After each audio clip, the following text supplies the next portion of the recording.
fármaco por vía oral, en el trayecto del fármaco, en todo su trayecto que tiene que atravesar por todo el compartimento presistémico y recién llega a las venas pulmonares, todo lo que hay antes de las venas pulmonares es el trayecto del fármaco, ¿bien? En todo ese trayecto presistémico el fármaco se puede inactivar, se puede perder, ¿bien? Y todo eso estaría condicionando a la cantidad de fármaco que llega a la circulación sistémica. Es decir, si yo les digo a ustedes que tengo una biodisponibilidad de un 40%, yo administré el 100% del fármaco, ¿bien?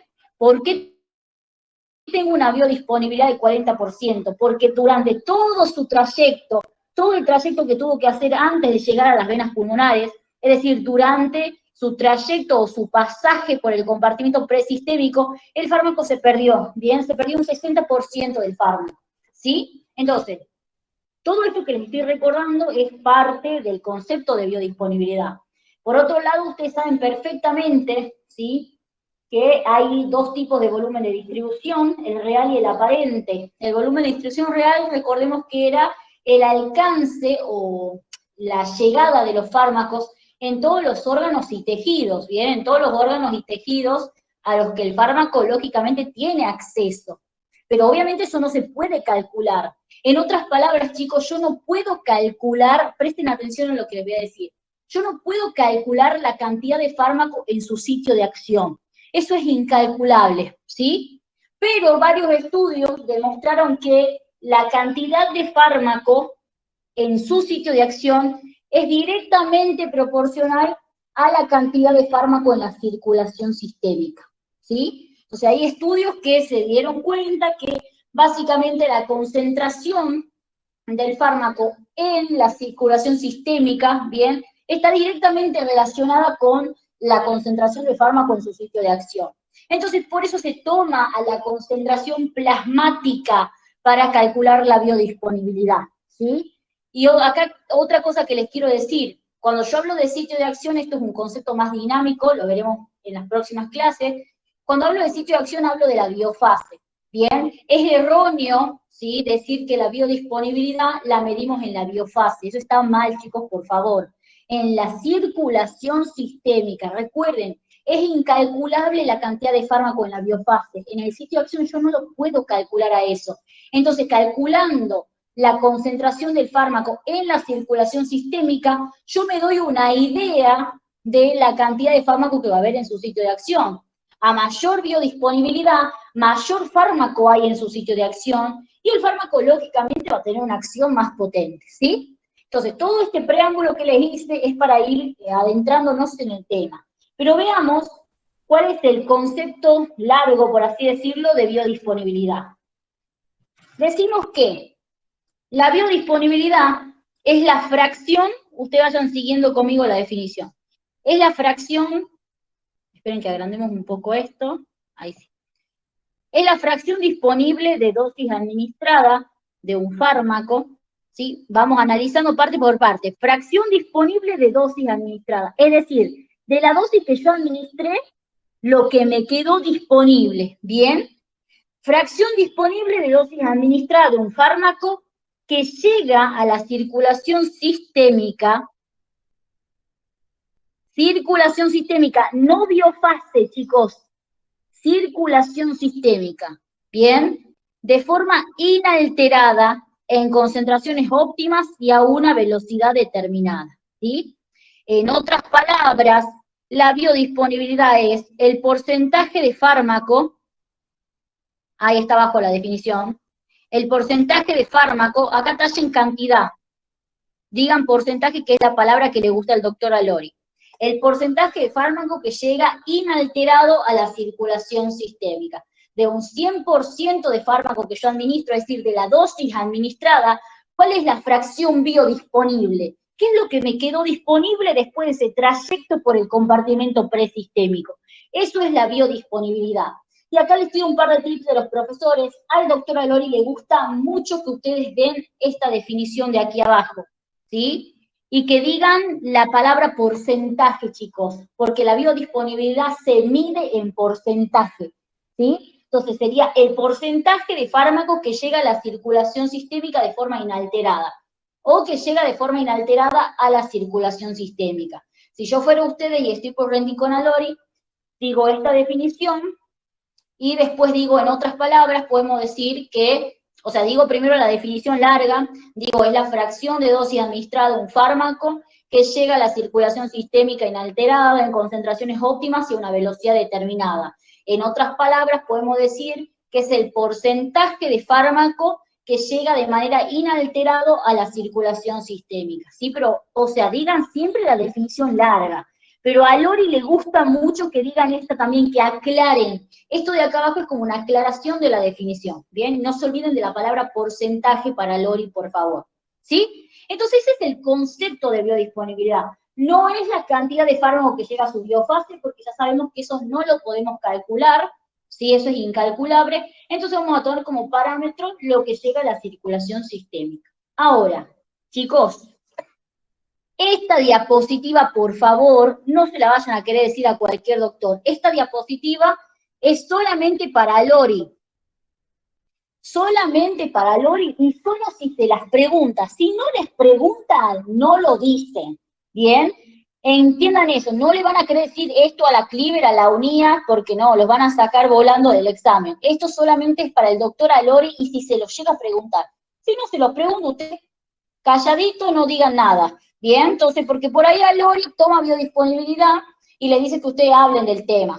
Si les piden que hablen, ya les voy a, en los repasos que comienzan el 12, ¿sí? No sé si alcanzará el tiempo para repasar todo Cinesi el 12, pero bueno, ya vamos a ver.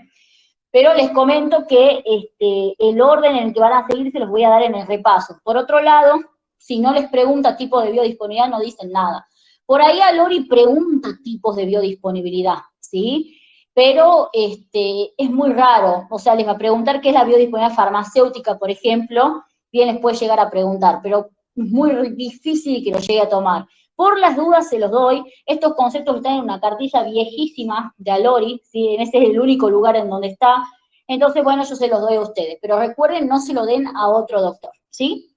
Para el doctor Alori existen 4 tipos de biodisponibilidad. La biodisponibilidad farmacéutica, la de preabsorción, la biofásica o verdadera, que es la que nosotros nos referimos en la definición de arriba, y la biodisponibilidad sistémica. Vamos una por una. La biodisponibilidad farmacéutica, chicos, no es nada más y nada menos que la cantidad de principio activo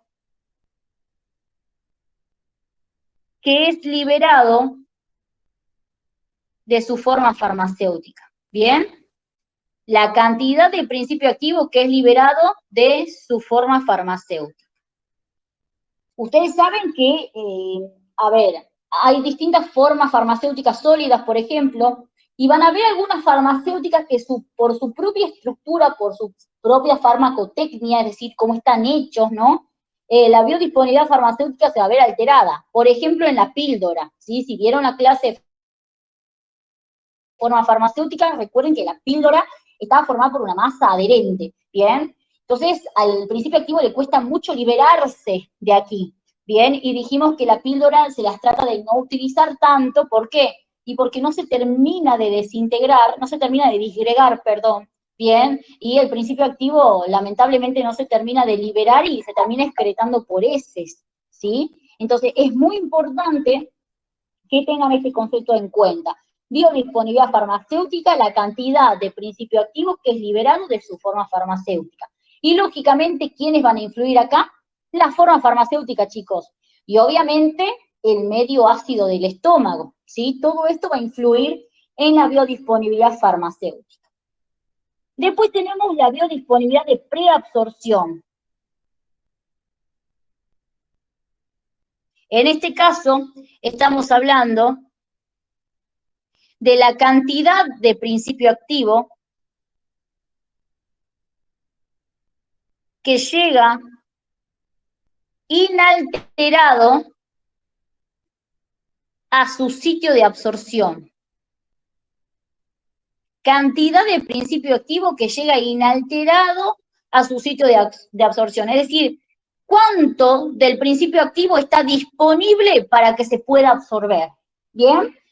Y obviamente la biodisponibilidad de preabsorción va a estar relacionado directamente con la fase preabsortiva, ¿sí? Va a estar relacionado también con la estabilidad del fármaco. Si el fármaco es inestable en un medio ácido, y es muy probable que me llegue poco principio activo a su sitio de absorción.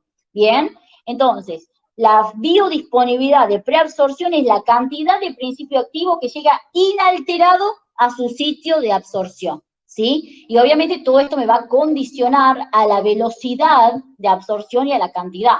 Ustedes ayer tendrían que haber visto asincrónico, cinética de eliminación, de absorción y de acumulación.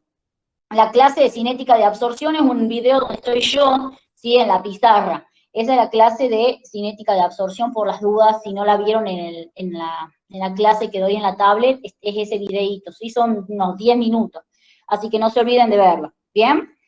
Bueno, esa era una aclaración. Entonces, esa es la biodisponibilidad de preabsorción. Después tenemos acá la biodisponibilidad biofásica. La biodisponibilidad biofásica, chicos, es el porcentaje de fármaco que llega inalterado a la circulación sistémica. O sea, es el que vimos arriba, ¿sí? Es el que vimos arriba, la definición de arriba. Biodisponibilidad biofásica sería eso. ¿Por qué se llama biofásica? Y yo digo circulación sistémica, porque recuerden que lo que yo mido en circulación sistémica está directamente relacionado con lo que hay en la biofase, ¿sí? No se olviden de ese concepto. Y por último, tenemos la biodisponibilidad sistémica.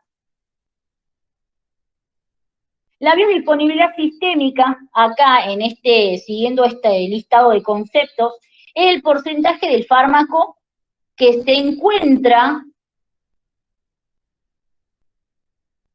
en todos los tejidos del organismo. Voy a borrar esto. En todos los líquidos, mejor dicho, del organismo. ¿Sí? La biodisponibilidad sistémica, chicos, hace referencia a cuál es la fracción biodisponible que tengo en todos los compartimentos del organismo. Esta es la que no se puede calcular. Bien, esta es la incalculable, pero tienen que saber que existe. De que existe, existe, como el volumen de distribución real, pero de que se pueda calcular, y ahí estamos un poco más complicados, ¿sí? Entonces, repasemos rápidamente. Biodisponibilidad farmacéutica era la cantidad de principio activo que se puede liberar de su forma farmacéutica. Recuerden, en el caso de la píldora, ¿sí? Podemos ver que hay una menor biodisponibilidad farmacéutica. Por ejemplo, en temas anticonceptivos orales, muchas veces es mejor un comprimido que una píldora. Bien, justamente porque hay menos biodisponibilidad farmacéutica cuando usamos píldoras. ¿Y por qué? Y bueno, por cómo está hecha la píldora. Recuerden que está formada por una masa adherente. Es muy difícil su disgregación. Bien, entonces, biodisponibilidad farmacéutica. Biodisponibilidad de preabsorción. Cantidad de principio activo que llegue inalterado a su sitio de absorción. Y obviamente esto va a estar relacionado mucho, chicos, con el medio en donde se libera el fármaco, bien, y con la forma farmacéutica. Es así, por ejemplo, que la penicilina G, bien, que es inestable en medio ácido, como bien lo vimos en la clase de absorción, la penicilina G va a tener una baja biodisponibilidad de preabsorción si lo administro por vía oral. ¿Por qué? Porque como es inestable en el medio ácido, se inactiva y llega en muy poca cantidad a su sitio de absorción, ¿sí? Entonces esto es biodisponibilidad de preabsorción. Después tenemos la biodisponibilidad biofásica o verdadera.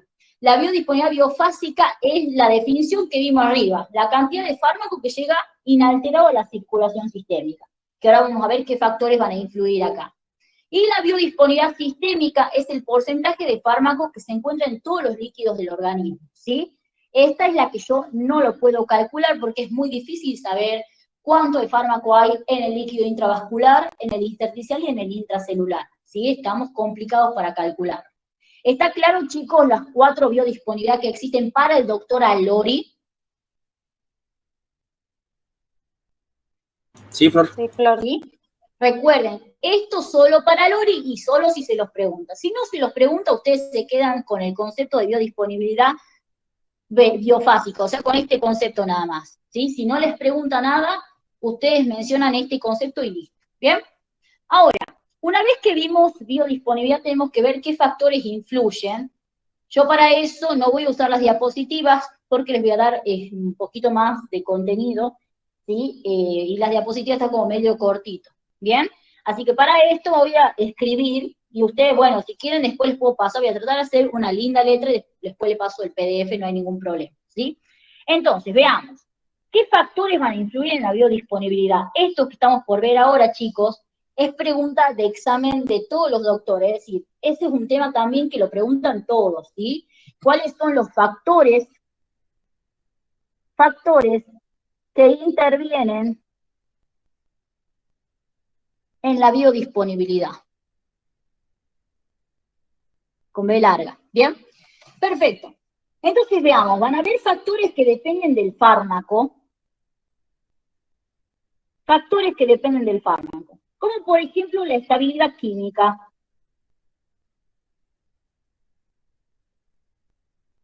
Y a ver, ¿qué quiere decir esto? Vamos a mencionar todos y explicarlos. Hay fármacos, chicos, hagamos de cuenta que este es el estómago, ¿sí? Y ahí está el jugo gástrico, ¿bien? Ustedes saben que acá manejamos un pH de 1,4 a 1,5, es bastante ácido. Hay un fármaco que se llama penicilina G, ¿sí? Penicilina G. La penicilina G es un antibiótico, ¿sí? Un antibacteriano más específicamente, perteneciente al grupo de los beta-lactámicos.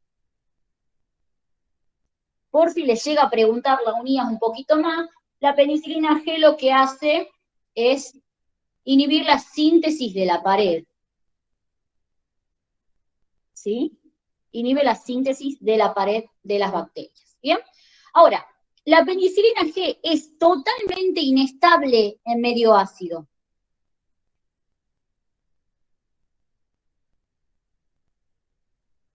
Es inestable en medios ácidos. Razón por la cual, si yo la llego a dar a la penicilina G por vía oral, voy a observar que tengo una biodisponibilidad del 0%. Bien, o sea, chicos, no me llega nada a la circulación sistémica. ¿Sí? ¿Por qué voy a tener una biodisponibilidad del 0%? Y porque se inactiva por completo antes de absorberse. Si no se absorbe, claramente no hay distribución. Y si no hay distribución, no llega el fármaco a la circulación sistémica. Entonces, ojo con esto. ¿Por qué? Porque la estabilidad química de los fármacos influye en la biodisponibilidad. Si es un fármaco que es muy inestable en medios ácidos, bien, me va a convenir no utilizar la vía oral para estos fármacos. Del 100% de penicilina G que yo administro, me llega un 0%, chicos, a la circulación sistémica. O sea que es totalmente, pero totalmente inestable la penicilina G. ¿Sí? ¿Por qué? Por vía oral, obviamente. ¿Sí? Entonces, estas cosas es muy importante. Esto depende del fármaco, ¿sí? Obviamente acá les cuento también por las dudas, si es que se los llega a preguntar la UNIAS, la penicilina G se puede administrar, por ejemplo, por vía intramuscular, ¿sí? O también por vía endovenosa, por perfusión continua, ¿sí? Entonces, es muy importante saber que la penicilina G, G sódica, G potásica, eso no importa, se puede administrar por otras vías diferentes al oral. Vía oral no lo voy a dar, porque no va a funcionar, no va a tener biodisponibilidad. Esa es la estabilidad química del fármaco, ¿sí? Entonces, es el primer parámetro del fármaco que interviene en la biodisponibilidad. Después tenemos la solubilidad.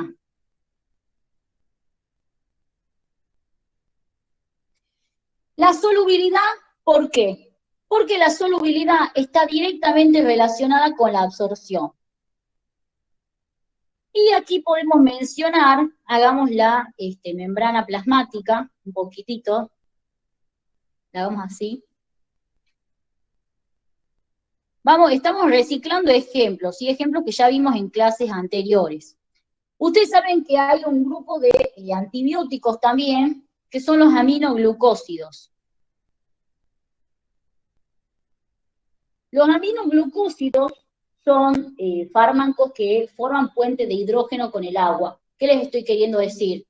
Si les digo que forman puentes de hidrógenos con el agua, porque así se los pregunta el doctor Alori. ¿Qué significa eso?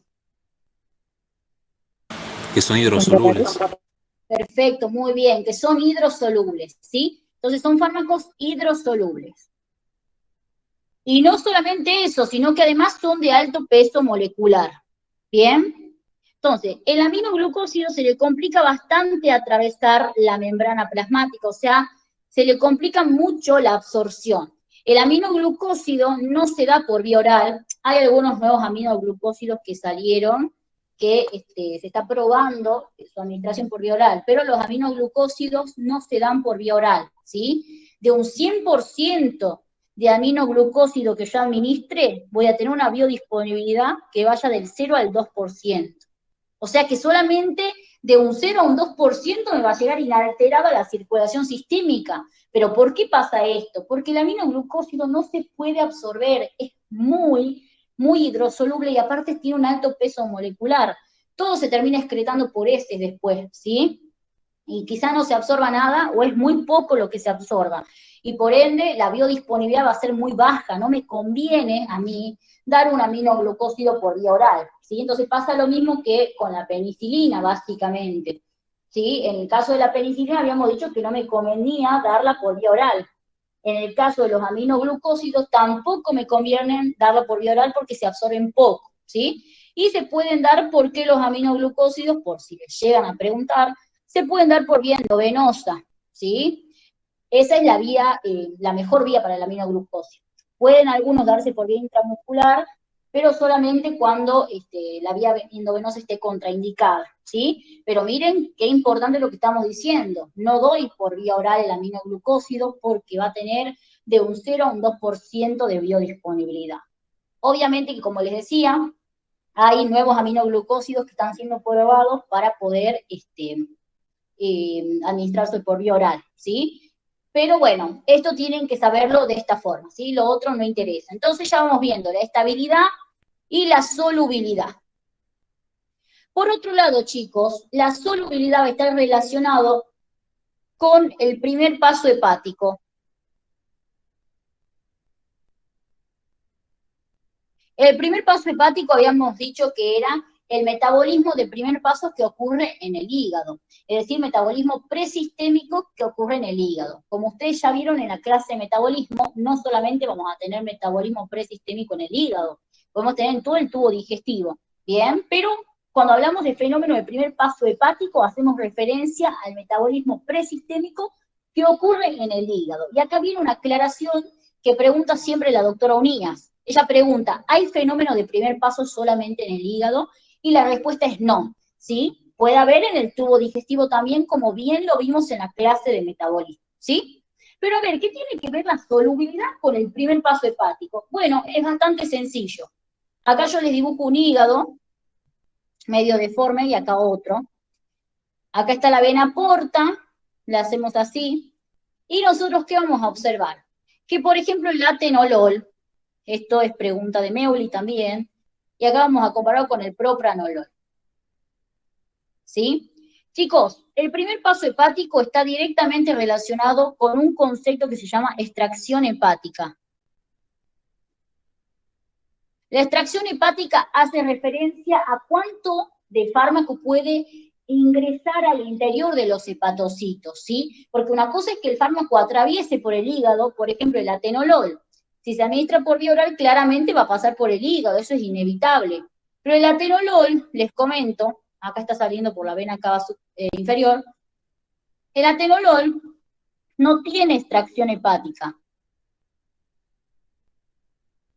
¿Sí? No tiene extracción hepática, es decir, pasa por el hígado, pero no se mete a los hepatocitos, por varias razones. Primero que nada, que el atenolol es hidrosoluble, entonces está un poco complicado que pueda entrar el hepatocito. Y segundo, porque en el hepatocito hay proteína, glucoproteína P, ¿sí? Que actúa como bomba de flujo y expulsa, o sea, el atenolol se quiere meter al hepatocito y la glucoproteína P la vuelve, la retorna, ¿sí? Hacia la circulación. Entonces, el atenolol pasa por el hígado, pero no tiene extracción hepática. Entonces, esto que pase por el hígado, esto es a lo que voy, que un fármaco pase por el hígado no quiere decir que va a tener problemas de biodisponibilidad, ¿sí? Sí o sí, no, depende mucho de su solubilidad. El atenolol es hidrosoluble, Bien, es un fármaco que como entra, sale, no sufre metabolismo porque no se puede meter al hepatocito, ¿sí? En cambio, el propranolol es un fármaco tan liposoluble que tiene una altísima extracción hepática. Yo les hago el hepatocito acá grande. ¿Qué quiere decir esto? Que el propranolol no solamente pasa por el hígado, sino que el hígado es capaz de extraerlo, ¿sí? Es capaz el fármaco de entrar al hepatocito y sufrir fenómeno de primer paso. Es así que vamos a ver que el propranolol puede tener una biodisponibilidad de un 30%, ¿sí? Hay una gran parte, un 70% del fármaco que se puede perder y que se puede inactivar a nivel hepático, ¿sí? Entonces miren cómo la solubilidad no solamente interviene o modifica la biodisponibilidad por el tema absorción, sino que también interviene en el fenómeno de primer paso hepático, ¿sí? Recuerden esto como ley. No porque un fármaco pase por el hígado quiere decir que voy a tener una biodisponibilidad baja. No, no tiene nada que ver. Tiene que ver la solubilidad y que la glucoproteína P no lo mande afuera, ¿sí? Entonces, eso en cuanto a estabilidad y eso en cuanto a solubilidad. ¿Está claro esto último que acabamos de hablar, chicos? Sí, Flor. Perfecto. Sí, Flor. Bien. Ahora vamos a ver qué otro factor más, dependiente del fármaco, depende de la, interviene en la biodisponibilidad, y vamos a ver que la forma farmacéutica también, por una cuestión de algo que ya vimos nosotros. Por ejemplo, una forma farmacéutica de difícil desintegración. ¿Quiénes eran? ¿Se acuerdan?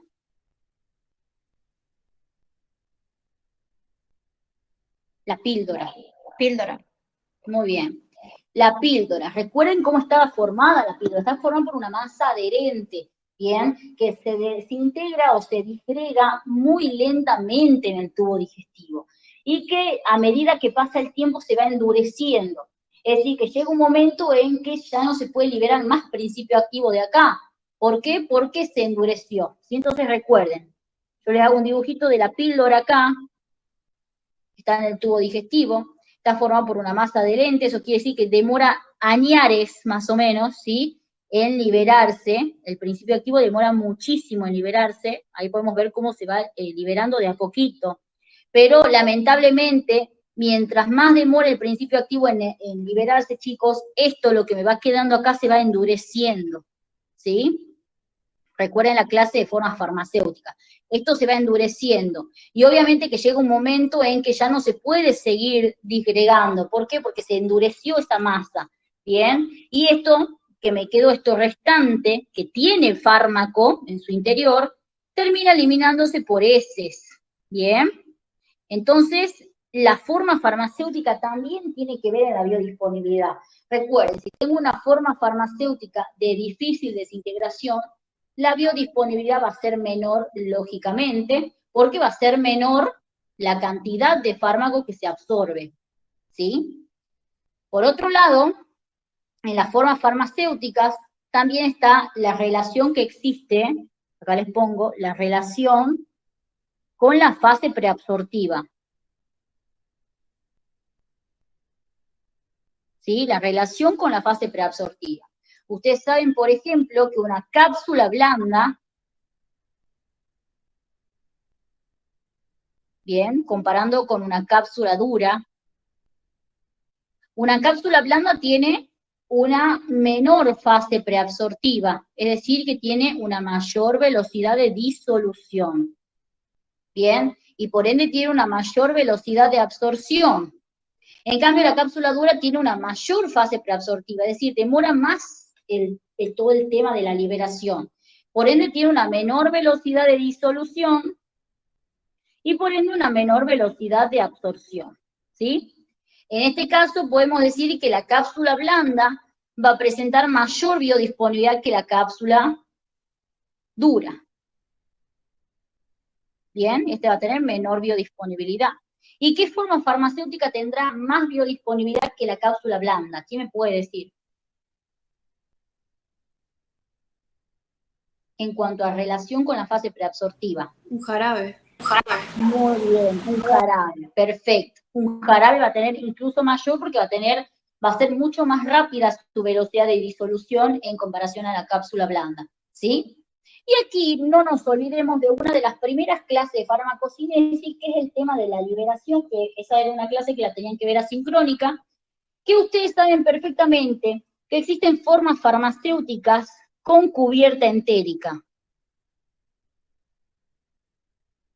Y acá yo les hago una pregunta. ¿Qué forma de liberación tienen las formas farmacéuticas con cubierta entérica? Modificada. Modificada, pero dentro de la modificada había 4, ¿sí? ¿Cuál es de estas 4? Retardada. Muy bien, retardada, excelente. La cubierta entérica nos da una forma de liberación retardada. ¿Sí? No se olviden de ver las clases, las introductorias de farmacocinesis. Bien, entonces, la cubierta entérica, si le pegamos una repasada, por ejemplo, el omeprazol es un fármaco que lo que hace es inhibir las bombas de protones.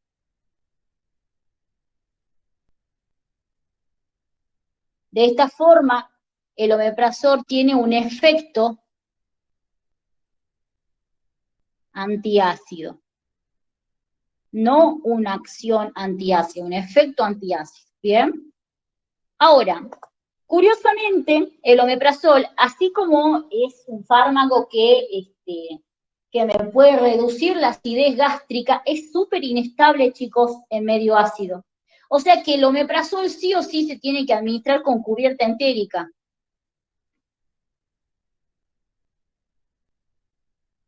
Al administrar el omeprazol con cubierta entérica,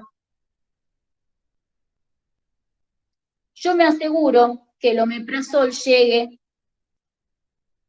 en una buena cantidad a su sitio de absorción. ¿Sí? ¿Por qué? Porque la cubierta entérica habíamos dicho que era una cubierta que me protegía al fármaco de la degradación por el pH ácido del estómago, es decir, era como una capa protectora, ¿sí? Que básicamente lo que hacía era evitar que el fármaco se degrade en el estómago, ¿sí? El omeprazol sin cubierta entérica tiene una muy baja biodisponibilidad. La cubierta entérica le aumenta, ¿sí? Le aumenta la biodisponibilidad al omeprazol. ¿Por qué? Porque lo protege de esta inestabilidad que hay con el pH ácido. Entonces, recuerden, el omeprazol tiene una muy baja biodisponibilidad sin cubierta entérica. La cubierta entérica le aumenta la biodisponibilidad porque evita su degradación, ¿sí? Evita su degradación en el estómago. Bien, entonces hace que llegue en buena concentración a su sitio de absorción y esto me aumenta claramente la biodisponibilidad, ¿sí? Entonces no se olviden, la forma farmacéutica también interviene en la biodisponibilidad. ¿Bien? Y el último factor dependiente del fármaco, chicos, es la vía de administración. La vía de administración. La vía de administración condiciona muchísimo a la biodisponibilidad. Y la vía de administración me va a dar 2 tipos de biodisponibilidad, que esto sí lo toman todos los doctores. Vamos a decir que la biodisponibilidad se clasifica en absoluta y relativa. ¿Cómo hago yo para determinar si una biodisponibilidad es absoluta o relativa? Lo que hago es comparar las vías de administración, todas las vías de administración que existen las comparo con la vía endovenosa, ¿sí? Entonces, para determinar si la biodisponibilidad es absoluta o relativa, lo que hago es comparar las diferentes vías de administración, que pueden ser, por ejemplo, la oral, la rectal, ¿sí? La oral, la rectal, la intramuscular, todas estas yo las comparo con la endovenosa. Yo les pongo 3 ejemplos, pero es todas, ¿bien? Y nosotros vamos a decir que tenemos una biodisponibilidad absoluta cuando el 100% de dosis administrada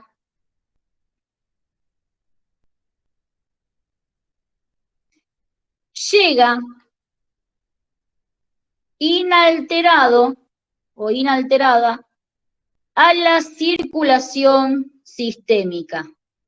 Bien, entonces, cuando decimos biodisponibilidad absoluta, hacemos referencia a que tengo el 100% de biodisponibilidad, que del 100% de dosis administrada, todo eso llega de manera inalterada a la circulación sistémica. Y obviamente esto solamente va a ocurrir cuando yo administre el fármaco directamente en la circulación sistémica. ¿Qué es lo que pasa con la vía endovenosa? Entonces recuerden, la vía endovenosa tiene una biodisponibilidad absoluta. ¿Por qué? Porque cuando yo administro un fármaco por vía endovenosa, el 100% de fármaco entra a la circulación sistémica. Porque lo estoy administrando, chicos, la definición de vía endovenosa se los dice. Si repasamos la definición de vía endovenosa, decimos que es la administración del fármaco directamente en la circulación sistémica. Bien, anatómicamente no sería la circulación sistémica porque estamos administrando en una vena, y la circulación sistémica arranca en las venas pulmonares recién. Bien, pero farmacológicamente sí se considera la vía endovenosa, ¿sí? O sea, la administración del fármaco en una vena, por ejemplo, en las venas del miembro superior, ¿sí? ¿Por qué? Se considera que es sistémico, ¿por qué? Porque está ahí nomás el trayecto. Yo administro, por ejemplo, el fármaco en la vena subclavia, ¿sí? Con una vía central. Y el fármaco de la vena subclavia a la vena pulmonar es recorto el trayecto. No es lo mismo que yo lo administre, por ejemplo, por vía oral, que desde las venas, o sea, todas las venas que drenan el tracto intestinal, o sea, desde la vena porta, ponele, hasta la vena pulmonar, es un trayecto enorme, ¿bien? No es lo mismo. Entonces recuerden, la biodisponibilidad absoluta es cuando el 100% de dosis administrada llega inalterada a la circulación sistémica. Y esto solamente se logra con la administración endovenosa. Por otro lado, si hablamos de biodisponibilidad relativa, decimos que tenemos una biodisponibilidad relativa cuando llega a la circulación sistémica,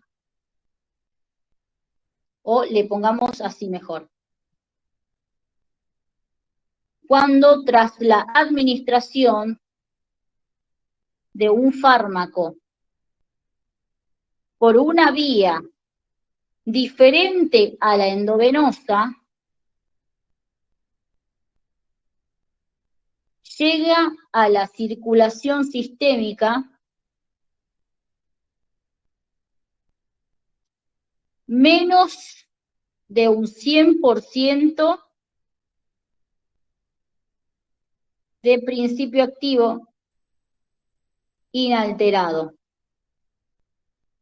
¿Sí? Entonces, hablamos de biodisponibilidad relativa, bien, cuando la palabra relativa nos quiere decir que dependiendo la vía de administración, sacando la endovenosa, dependiendo la vía de administración, voy a tener una biodisponibilidad alta o baja, ¿sí? La biodisponibilidad relativa, hacemos referencia a ella cuando tras la administración de un fármaco por una vía diferente a la endovenosa, llega a la circulación sistémica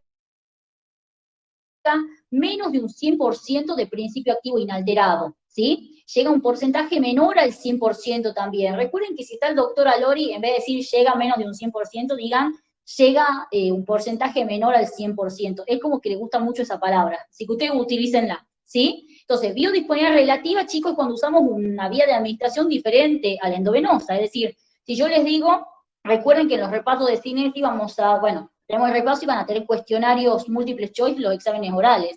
Si yo en un cuestionario múltiple choice les pongo un verdadero o falso y les digo que con la vía, por ejemplo, inhalatoria, yo tengo una biodisponibilidad absoluta, eso claramente es falso.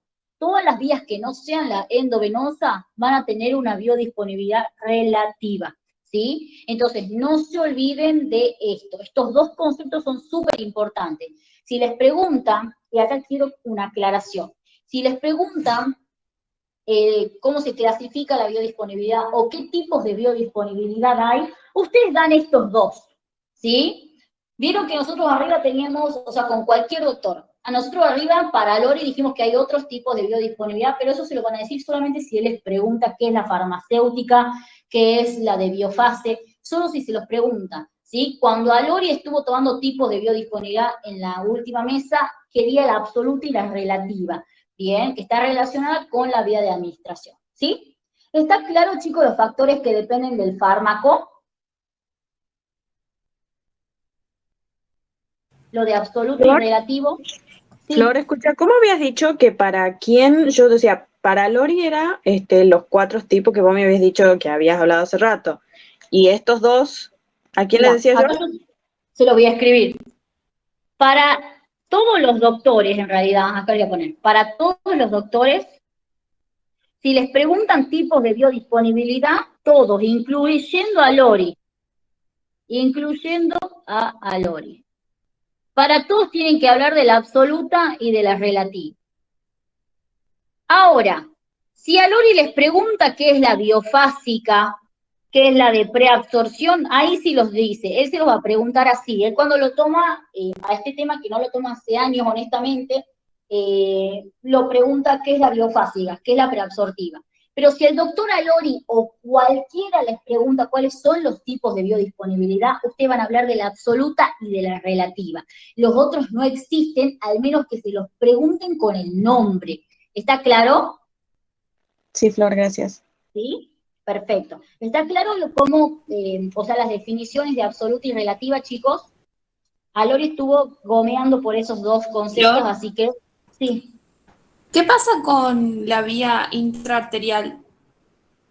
También En- tendría una biodisponibilidad absoluta, pero recordá que cuando vos hablas de la vía intraarterial, primero que nada, que no es muy usada, y segundo, que vos lo utilizás para, por ejemplo, tratamiento de algunos tumores, bien, para disminuir la angiogénesis en algún tumor. O sea que todo el fármaco se concentraría en el sitio del tumor. De hecho, vos lo que tenés que evitar, porque eso es mediante un catéter, ¿sí? Vos lo que tenés que evitar es que justamente el fármaco viaje por el torrente arterial. Vos entrás por una arteria que puede ser la, por ejemplo, alguna de las arterias femorales o las ilíacas, entrás por la arteria, pero dirigís el catéter hacia el tumor y ahí lo liberás al fármaco, ¿sí? No es que vos administrás el fármaco para que él viaje solo, porque haciendo eso, vos estás con el riesgo de que el fármaco no solamente vaya al sitio del tumor, sino que vaya a todos los demás órganos y tejidos. Por eso no es tenida en cuenta la vía intraarterial acá, ¿sí? Perfecto, sí, sí. Perfecto, Pero muy bien. debería, o sea, si hablamos de la biodisponibilidad, sería absoluta igual. Pero Sí, no. exactamente, sería absoluto porque está dentro de la circulación sistémica, pero no lo tienen que mencionar, porque Ok. de hecho todo el convenio de la ANMAT, cuando te habla de biodisponibilidad absoluta, solamente te menciona la endovenosa, ¿sí? Está claro, ¿no? Sí, sí, sí, sí. ¿Sí? Perfecto. Bueno, entonces eso cuanto a los factores dependientes del fármaco. Pero ahora veamos qué otros factores intervienen en lo que sería la biodisponibilidad, y vamos a hablar de factores farmacocinéticos. Chicos, acá les pongo factores farmacocinéticos. El principal factor farmacocinético que interviene en la biodisponibilidad es el metabolismo. El metabolismo, ¿sí? ¿Cuál? El presistémico. Y aquí vamos a hacer un pequeño repasingui de dónde teníamos metabolismo presistémico. Teníamos en el estómago metabolismo o inactivación, vamos a poner acá, presistémica. En el estómago, en el intestino, ¿sí? ¿Dónde más teníamos metabolismo presistémico? En el hígado. Estos son los sitios donde yo puedo tener metabolismo o inactivación presistémica, ¿sí? En el estómago, por su pH ácido. ¿Quién sufría una inactivación presistémica importante en el pH ácido del estómago? Si la daba por vía oral. La penicilina. Muy bien. ¿Qué penicilina? G. Muy bien, la penicilina G, excelente. Y a nivel intestinal aquí tenemos unas cositas que, bueno, hay que tener en cuenta. Tenemos que hablar de dos cosas a nivel intestinal, del enterocito y de la luz intestinal, ¿sí? En el enterocito nosotros tenemos una enzima llamada MAO, ¿sí? Que seguramente la vieron cuando vieron la clase de metabolismo. La MAO es la monoamino oxidasa. A ver si se acuerdan. ¿Hace metabolismo microsomal o no microsomal la MAO? No microsomal. Muy bien, no microsomal porque está adosado en la cara externa de las mitocondrias, ¿sí? Es decir, si yo les dibujo acá, de paso hacemos un repasito de algunas cosas, el tema biodisponibilidad está bueno porque se puede repasar bastante cinesis.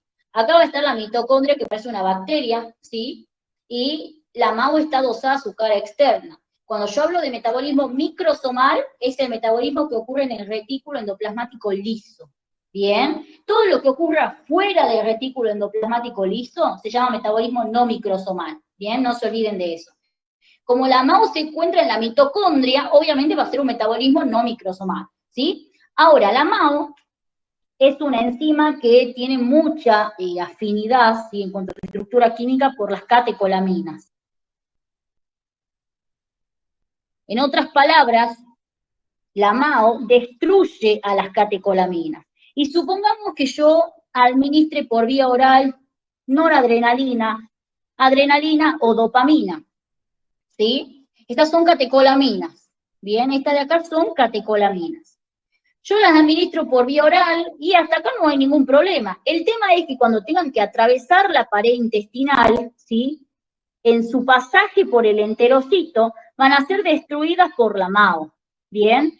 Y la cantidad que va a pasar al capilar va a ser nula, o sea, es como que todo se pierde en la pared intestinal, digamos, en el enterocito.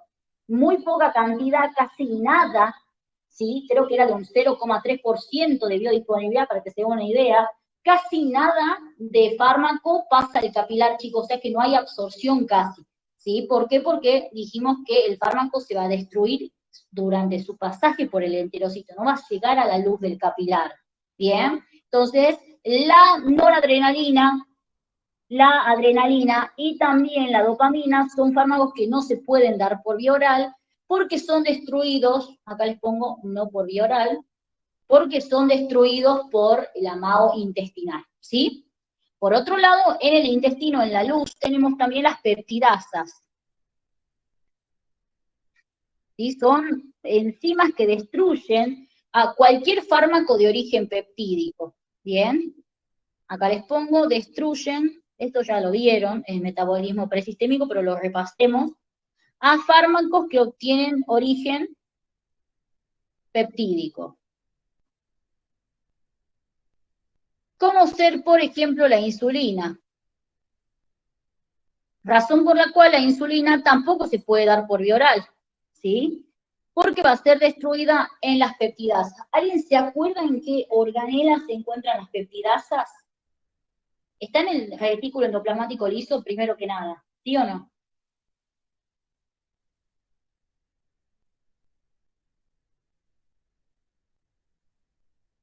No están. Y si no están en el retículo endoplasmático liso, este sería un metabolismo microsomal o no microsomal.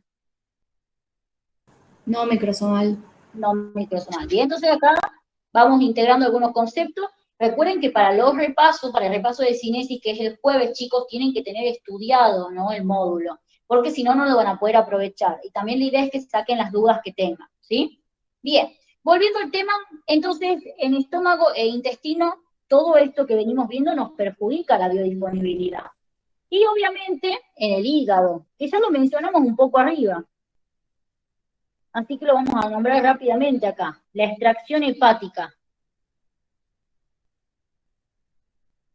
La extracción hepática obviamente me disminuye la biodisponibilidad.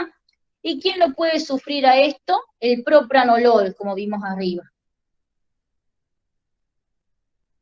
Y otros fármacos que veremos más adelante en nervioso, que tiene una biodisponibilidad del 30%. ¿Sí? ¿Por qué? Porque se pierde gran parte en el hígado. ¿Sí? Bien. Y después, dentro de los parámetros farmacocinéticos que intervienen en la biodisponibilidad, tenemos la absorción. Y acá se las hago sencilla.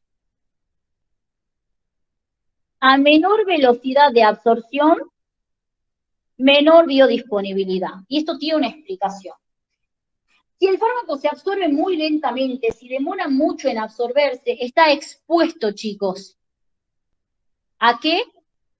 Por ejemplo, a ser inactivado por el pH gástrico, ¿sí? Supongamos que el fármaco se tiene que absorber en el estómago. Si el fármaco demora años en absorberse, está muy expuesto a ser inactivado por el pH gástrico. O sea, lo ideal es que se absorba rápido para que pueda huir, digamos, de acá. ¿Sí? Si el fármaco se absorbe muy lento, bien, corre el riesgo de ser inactivado, bien, por el pH gástrico. Por otro lado, hagamos de cuenta que el fármaco no se absorbe en el estómago.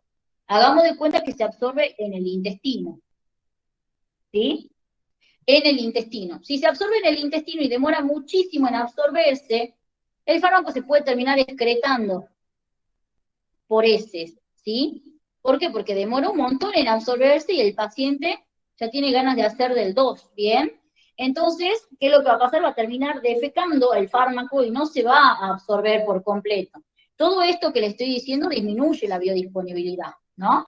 Entonces, también en esta situación es importante que el fármaco no demore mucho, que digamos, en absorberse. Por otro lado, otro tema acá a tocar es el vaciamiento gástrico. ¿Sí? El vaciamiento gástrico, recuerden que influye en la absorción, ¿bien? Si el fármaco se tiene que absorber en el intestino, si este es su sitio de absorción, y hagamos de cuenta que el fármaco esté en el estómago, esto es algo que ya vimos también, el fármaco está en el estómago y se tiene que absorber en el intestino, ¿bien? Entonces, ¿qué es lo que pasa? Si yo tengo un aumento del vaciamiento gástrico, el fármaco llega en mayor concentración, bien, o llega en una buena concentración, llega rápido a su sitio de absorción. Entonces se absorben de 10 y podemos tener una buena biodisponibilidad o una biodisponibilidad aumentada o normal, ¿sí? Por otro lado, si tenemos la misma situación, pero en vez de que esté aumentado el vaciamiento gástrico, está disminuido, bien, el vaciamiento gástrico está disminuido, es decir, que hay poco peristaltismo, que está demorando en pasar al intestino, el fármaco puede ser inactivado por el pH gástrico, ¿sí? ¿Por qué? Porque está demorando en llegar a su sitio de absorción, ¿bien? Entonces, eso a tener en cuenta. Entonces, el vaciamiento gástrico también influye en la absorción, dependiendo si el sitio de absorción está en el estómago o en el intestino. No me voy a detener en eso porque eso ya lo vimos en la clase de absorción, ¿sí? Por otro lado, acá les comento, en el metabolismo me faltó contarles un caso, que lo vamos a ver en la clase de alcohol, pero me pareció interesante, ¿sí? El tema de mezclar aspirina con alcohol. El tema de mezclar aspirina con alcohol es que la aspirina, digamos, yo les comento que a nivel intestinal nosotros tenemos una enzima, bien, que destruye, por así decirlo, el alcohol, y esta lo que hace es como protegernos, ¿no? Para que de todo lo que yo tomé de alcohol no entre todo lo que tomé, sino que entre una parte, digamos. Yo se lo explico así nomás porque hay que ver alcohol antes. En cambio, lo que sucede acá, el problema es que si yo tomo aspirina y lo mezclo con alcohol, la aspirina me inhibe esta enzima. Entonces, evite este filtro que hay acá, ¿sí? A nivel intestinal tenemos un filtro. Hay una enzima que se encarga de ir destruyendo al alcohol para que no entre todo lo que yo tomé, ¿sí? Para que se absorba una parte del alcohol, es como un mecanismo de defensa.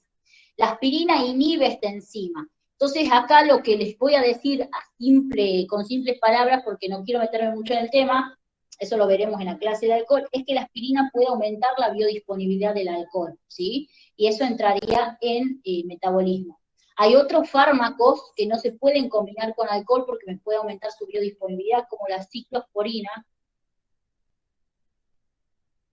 el metronidazol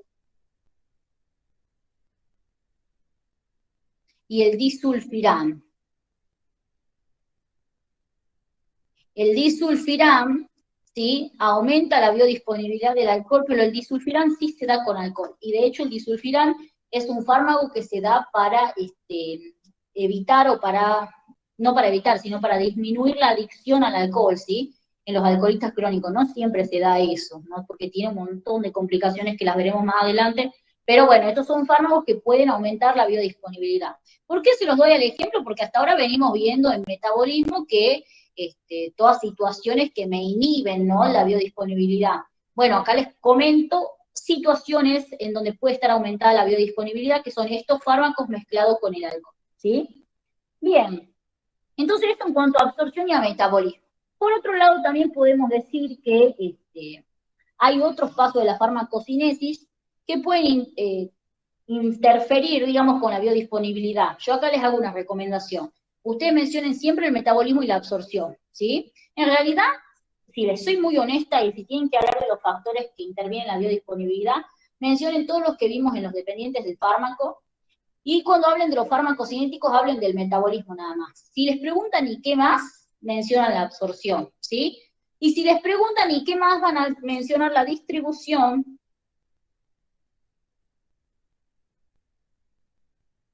y la excreción. Estos no los mencioné de entrada porque no siempre los doctores lo consideran, o hay veces que con que ustedes mencionen y expliquen bien lo del metabolismo presistémico basta, pero bueno, yo se los doy igual. En la distribución, más que nada, el tema de la biodisponibilidad se ve afectado cuando hay tejidos de fijación, es decir, cuando hay reservorios, ¿sí? Si, por ejemplo, yo administro fármacos que se puedan reservar o vayan y se fijen o se acumulen en el tejido adiposo, obviamente que todo el fármaco va a estar entrando al tejido adiposo, y en la circulación sistémica yo voy a ver una menor concentración. Entonces, que existan tejidos de fijación me disminuye la biodisponibilidad, sobre todo porque el tejido adiposo no sería el sitio de acción de este fármaco, se está acumulando ahí, digamos, pero ahí no actúa. Entonces, al acumularse aquí, me quita fármaco de la circulación sistémica y por ende menos fármaco llega al sitio de acción. Entonces, si hay tejidos de fijación, chicos, hay menor biodisponibilidad, ¿sí? Eso nada más con el tema de la distribución.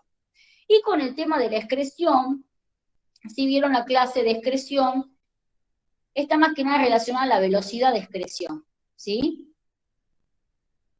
Cuando la velocidad de excreción está aumentada, es decir, si un fármaco ingresa al organismo y al toque se elimina, sea por la razón que sea, chicos, ¿sí? Sea por la razón que sea, si el fármaco llega y al toque se empieza a eliminar, bien, entonces nosotros vamos a decir que si hay un aumento de la velocidad de excreción, va a disminuir la biodisponibilidad, porque ojo, cuando yo hablo de biodisponibilidad, no solamente necesito que el fármaco llegue en una buena cantidad a la circulación sistémica, sino que también necesito que el fármaco esté un buen tiempo para cumplir su acción, ¿sí? No me sirve de nada que llegue y apenas llegue ya se empiece a eliminar, bien, eso a mí no me sirve.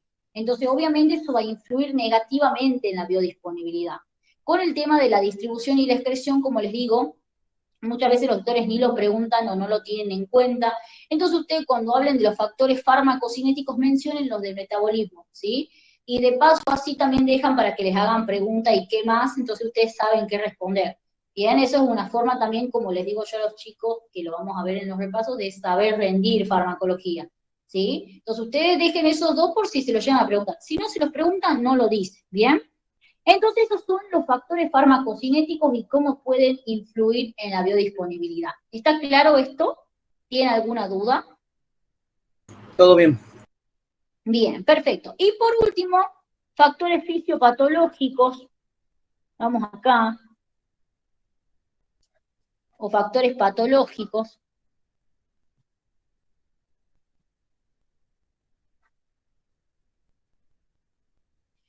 Por ejemplo, cuando tenemos alguna alteración en las proteínas o una hipoalbuminemia, ¿sí? Cuando tenemos nosotros, chicos, una hipoalbuminemia, ¿qué pasa con la fracción libre? Estaba aumentada, ¿sí? Si la fracción libre está aumentada, ¿cómo estará la biodisponibilidad? ¿Qué opinan?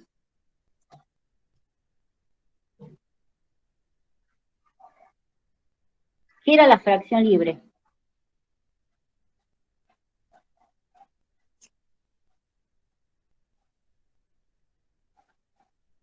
¿No se acuerdan qué era la fracción libre? Aumenta la fracción.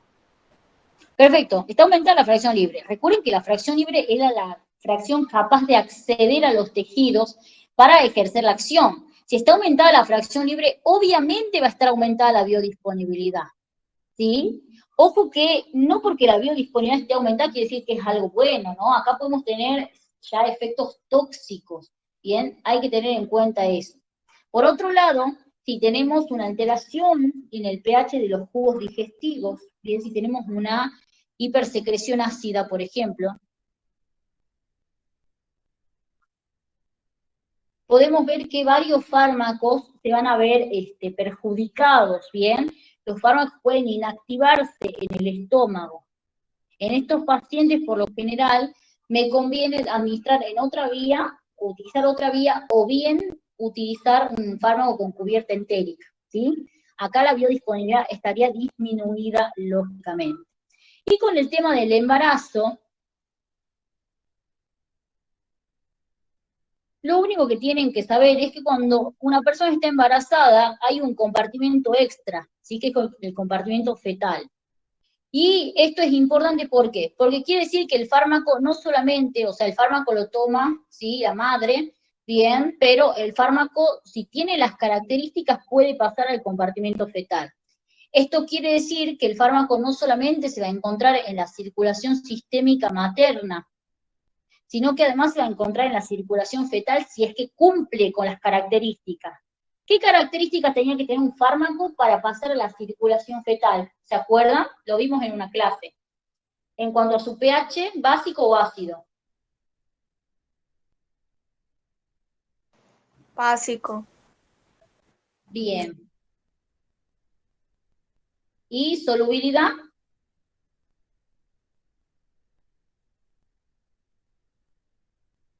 ¿Cómo tiene que ser un fármaco para atravesar la barrera placentaria? ¿Soluble, liposoluble o hidrosoluble? Liposoluble y de bajo peso molecular. Muy bien, liposoluble y de bajo peso molecular. Es decir, si el fármaco cumple con estas características, como lo son las benzodiazepinas, por ejemplo, ¿sí? La biodisponibilidad materna, o sea, la biodisponibilidad, o sea, la cantidad de fármacos que haya en la circulación sistémica de la madre va a estar disminuida. ¿Por qué? Porque no todo el fármaco se va a encontrar en la circulación sistémica materna, sino que parte de este fármaco va a pasar a la circulación fetal. En otras palabras, en un embarazo puede estar disminuida la biodisponibilidad si es que el fármaco es capaz de alcanzar la circulación fetal, ¿bien? Entonces son parámetros que hay que tener en cuenta, ¿sí? Bien, y bueno, para concluir la clase lo único que nos queda recordar es qué era la bioequivalencia, el concepto de bioequivalencia, ¿sí? Cuando hablamos de bioequivalencia, chicos, recuerden, esto lo vimos en la clase de módulo introductorio. Cuando hablamos de bioequivalencia decimos que dos fármacos con igual biodisponibilidad son bioequivalentes, ¿sí? Es decir, que en realidad acá no es dos fármacos, corrijan, dos medicamentos, ¿sí? Yo no puedo comparar el ibuprofeno con el paracetamol, porque son fármacos diferentes. Yo tengo que comparar el ibuprofeno genérico con el ibuprofeno innovador, por ejemplo. Bien, entonces recuerden, cuando yo hablo de bioequivalencia, hablo de dos medicamentos que tienen la misma biodisponibilidad. Y aquí viene una pregunta de la doctora Unías. ¿Qué significa que tengan la misma biodisponibilidad? Que dos medicamentos, cuando hablo de dos medicamentos, hablo de dos medicamentos con el mismo principio activo. No van a comparar, como les digo, ibuprofeno con paracetamol. Hablo de dos medicamentos que contengan como principio activo el ibuprofeno, o dos medicamentos que contengan como principio activo el paracetamol. Por ejemplo, el paracetamol, ¿sí? El genérico con el tafirol, que es un copia de marca. ¿Bien? Entonces, dos medicamentos con el mismo principio activo tienen la misma biodisponibilidad cuando tras la administración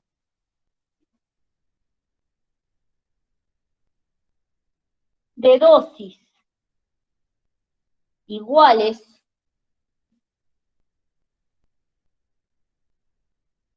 llegan a la circulación sistémica en la misma cantidad o en un mismo porcentaje, mejor le digamos acá, en un mismo porcentaje y a una misma velocidad, ¿sí? Entonces, pregunta de final. ¿Qué quiere decir? Porque nosotros podemos decir, sí, tal medicamento, el innovador y el genérico, tienen la misma biodisponibilidad. ¿Pero qué quiere decir esto? Que una vez que yo administre dosis iguales, tanto del genérico como del innovador, yo haciendo un dosaje sanguíneo, sacándole sangre al paciente, voy a observar que estos medicamentos llegan a la circulación sistémica en la misma concentración o en el mismo porcentaje y a una misma velocidad. Eso quiere decir que tengan la misma biodisponibilidad, ¿sí? Por otro lado, recordemos, igual biodisponibilidad, hablamos de fármacos bioequivalentes, ¿sí? Cuando decimos que dos fármacos son bioequivalentes, cuando tienen la misma biodisponibilidad. Por otro lado, los medicamentos, acá medicamento, perdón, no fármaco, dos medicamentos con la misma biodisponibilidad son equivalentes terapéuticos. No se olviden, todos estos conceptos los vimos en módulo, ¿sí? ¿Y cuáles son los medicamentos intercambiables? Esto es pregunta de examen de MEURI. ¿Qué medicamentos se pueden intercambiar? Acá les pongo. ¿Qué medicamentos son intercambiables? Los medicamentos intercambiables son el genérico con el innovador, ¿sí? ¿Qué condición tiene que tener un medicamento para que sea intercambiable? Tienen que tener la misma biodisponibilidad. En otras palabras, tienen que ser bioequivalentes. En otras palabras, puedo intercambiar los equivalentes terapéuticos, ¿sí? Ahora, ¿tenemos alguna excepción? Claramente. En Argentina no hay medicamentos genéricos, ¿bien? Porque no hay un marco legal que lo autorice. Razón por la cual nosotros podemos decir que en Argentina se venden como genéricos medicamentos copia de marca, pero antes de que este medicamento copia de marca haya sido intercambiado con el innovador, tuvo que pasar por diferentes estudios de bioequivalencia. Estos estudios de bioequivalencia, por lo general, lo único que nos dicen es que no debe haber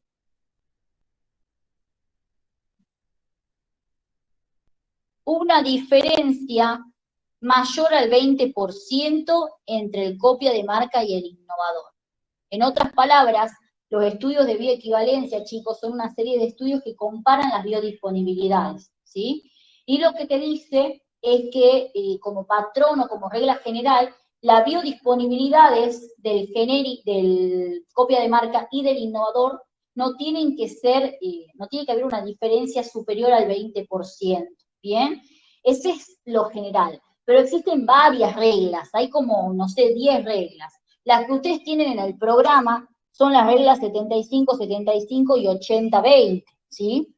Para esto, para entender estas reglas, primero recordemos que en la curva de concentración plasmática, la biodisponibilidad se medía ¿con qué parámetro? El área bajo la curva. Muy bien, con el área bajo la curva. Y el área bajo la curva dependía de qué parámetros de la curva. O sea, estaba relacionado, en realidad la biodisponibilidad estaba relacionado con qué parámetros de la curva. El área bajo la curva y con qué más. Pregunta de la Sarmiento.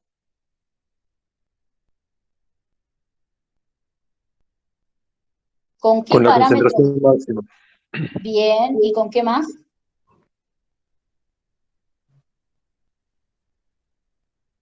Me falta uno. ¿Con qué Con el parámetros? periodo de latencia. No, con el periodo de latencia no. El Tmax. ¿Intensidad del efecto era? El Tmax. Perfecto, ¿sí? Ah, Entonces, recuerden, la biodisponibilidad está relacionada con el área bajo la curva, el Cmax y el Tmax. Esto pregunta la Sarmiento, ¿sí? Acá les pongo Sarmiento. Una pregunta de ella, para recordar.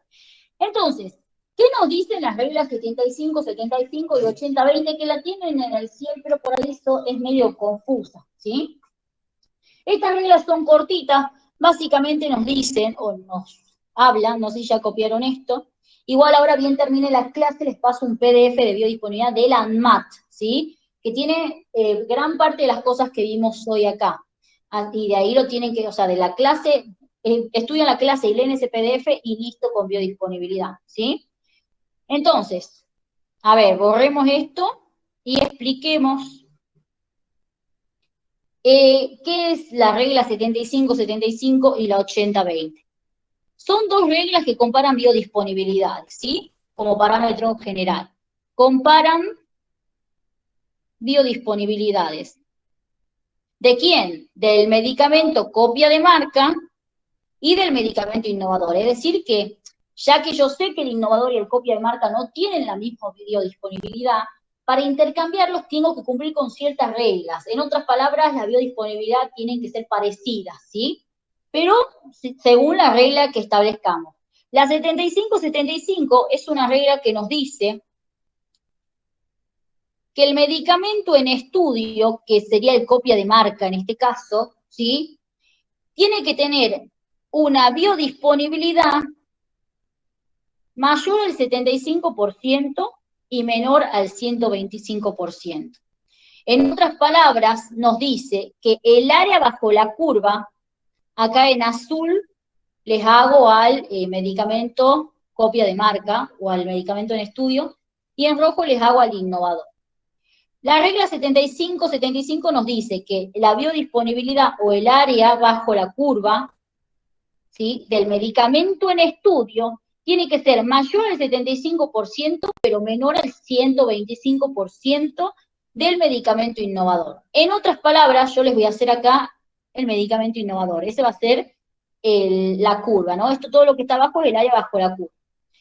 La curva o el área bajo la curva, vamos a poner acá, este es el 25%, ¿sí? Y aquí arriba vamos a hacer el 125%. Bien, voy a borrar acá. Este es el 25% del área bajo la curva del innovador, y aquí estaría el 125% del área bajo la curva del innovador. Lo hagamos un poquitito más abajo. Hagamos cuenta, acá estaría más o menos, ¿sí? ¿Qué nos dice? Que el medicamento copia de marca, para poder ser intercambiado con el innovador, tiene que tener un área bajo la curva que sea mayor al 125%, bien, comparado con el innovador, pero menor al 125%. En otras palabras, el área bajo la curva del medicamento en estudio o del copia de marca no tiene que ser más chiquitita que un 25%, ¿bien? No tiene que ser menor a un 25%, no puede estar acá el área bajo la curva, por ejemplo. No puede estar ahí, ¿bien? No puede estar ahí, tiene que ser sí o sí mayor al 75%, al 25%, perdón. Acá es al 75%. Tiene que ser sí o sí mayor al 75%. Es decir, que el área bajo la curva de mi medicamento en estudio, de mi copia de marca, no puede ser menor al 75% del área bajo la curva del innovador. ¿Bien? O sea, tiene que estar acá en altura. Esperen que borre esto de acá. Acá le pongo 75. Tiene que ser más alta que el 75%. No puede estar por debajo, si no, no los puede intercambiar. Son muy diferentes las biodisponibilidades. Así como nos dice que tiene que ser mayor al 75%, el área bajo la curva del copia de marca o del medicamento en estudio tiene que ser mayor al 75% que el área bajo la curva del innovador, nos dice también que tiene que ser menor al 125%. Es decir, que el área bajo la curva del medicamento en estudio, sí, tiene que superar los 75% del innovador, pero no puede superar los 125%, porque miren la diferencia en la biodisponibilidad que habría ahí, ¿sí? Es decir, tiene que ser mayor al 75% y menor al 125%. Así yo digo que el área bajo la curva del copia de marca o del medicamento en estudio y el área bajo la curva del innovador son cercanas, bien, está entre ese rango, chicos, entre un 75 y un 125%, tiene que moverse el área bajo la curva del medicamento copia de marca para poder ser intercambiado, o del medicamento en estudio para poder ser intercambiado. No tiene que superar esos márgenes, porque si no, las biodisponibilidades son muy diferentes, hay mucho margen de diferencia entre las biodisponibilidades, y esto obviamente me va a traer muchas diferencias farmacocinéticas, ¿bien? No solamente cinéticas, sino dinámicas también. ¿Está entendido lo que es la regla 75-75, chicos? Sí, Flor. ¿Sí? Sí, Flor. Perfecto. Y la regla 80-20 es casi lo mismo, ¿sí? ¿Qué nos dice la regla 80-20? Que el medicamento en estudio tiene que tener una biodisponibilidad que sea mayor al 80% y menor al 120%. En otras palabras, utilicemos el mismo dibujo, reciclemos los dibujitos. Acá tenemos el 120%, ¿sí? Borro esto de acá. Y aquí tenemos el 80%, lo hagamos un poco más arriba. Borremos estas dos. Entonces, en rojo hacemos la del innovador, ¿sí? Esta va a ser la curva del innovador. Y en azulcito vamos a hacer la del medicamento que yo quiero utilizar para intercambiar. Acá tenemos un 120% y aquí tenemos un 80%, hagamos de cuenta, ¿sí?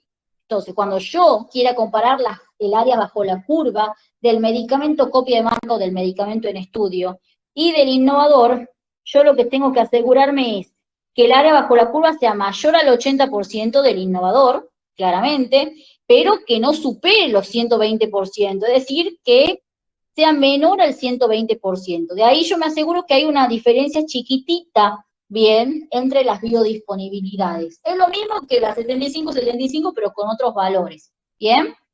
Acá también lo que tienen que agregarle, para que la demos completa la definición de las reglas, es que, bueno, la regla 75-75, el área bajo la curva del medicamento en estudio, tiene que ser mayor al 75%, bien, con respecto al medicamento innovador o estándar, y menor al 125%, y aquí agregan en el 75% de los individuos estudiados.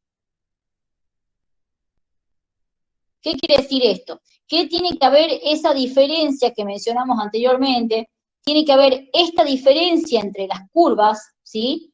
En al menos un 75% de la población a la que yo le administré el medicamento. La población en este caso serían los individuos que están formando parte del estudio clínico, ¿bien? De los individuos en estudio, en el 75% de ellos se tiene que cumplir esto de acá, ¿bien? Básicamente.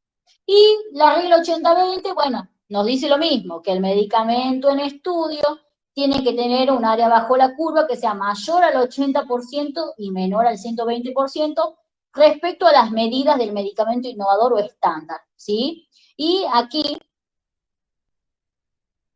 tienen que agregarle a la definición, ¿sí? Que el estudio tiene que asegurar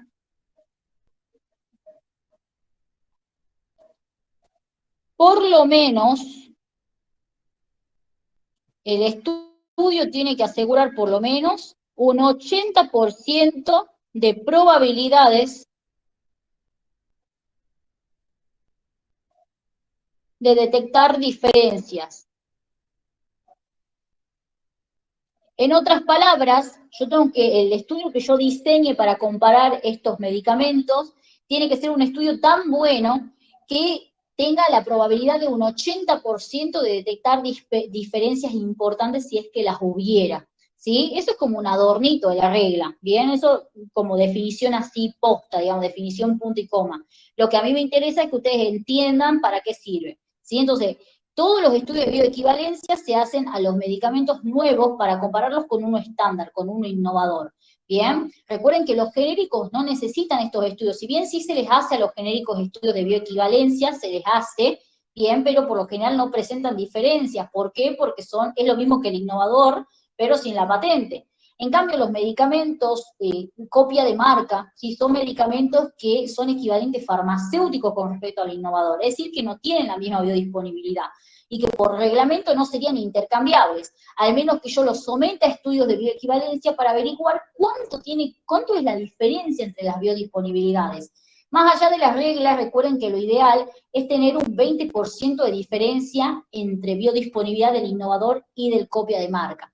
Es decir, que el copia de marca no tiene que tener una biodisponibilidad un 20% mayor, una diferencia mayor al 20%, perdón, con respecto a la biodisponibilidad del innovador, ¿sí? Ese es como parámetro general, pero existen varias reglas. Las que ustedes les piden, las que están en el programa, son las 75-75 y las 80-20, que también están en el CIER, bien, pero están como así nomás explicadas, ¿bien? Entonces, eso sería la bioequivalencia. ¿Está claro esto, chicos? Sí. ¿Sí? Perfecto. Bueno, con esto terminamos entonces la clase de biodisponibilidad.